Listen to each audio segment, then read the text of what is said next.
اچھی کتابیں اور اچھے لوگ فوراً سمجھ نہیں آتے، انہیں سمجھنا پڑتا ہے۔ جب اللہ تعالیٰ کسی کی رسوائی چاہتا ہے تو اس کو پاک لوگوں پر لعن طعن کرنے کی طرف مائل کرتا ہے۔ جب بیمار کی قضا آتی ہے تو طبیب بھی بے وقوف ہو جاتا ہے۔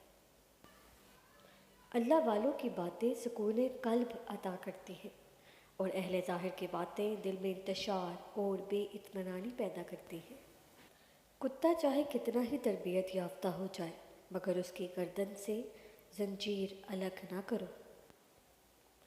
جدائی کا ایک لمحہ بھی عاشق کے نزدیک 1 سال کے برابر ہے۔ کسی نے مولانا رومی سے پوچھا کہ میرا دل تو بہت چھوٹا ہے اور دنیا کا غم بہت بڑا ہے، اسے میں اپنے دل میں کیسے سما سکتا ہوں؟ مولانا نے کہا، تمہاری آنکھیں بھی تو بہت چھوٹی ہیں، وہ تو ساری دنیا سما لیتی ہیں۔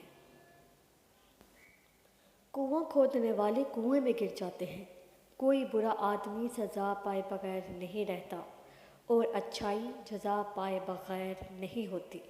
حق پر یقین رکھو اور باقی جو ہوتا ہے ہونے دو۔ خاموش رہو، صرف خدا ہی تمہارا دل کا بوجھ ہلکا کر سکتا ہے۔ اچھی صورت دل کو متاثر کرتی ہے جبکہ اچھی سیرت روح کو۔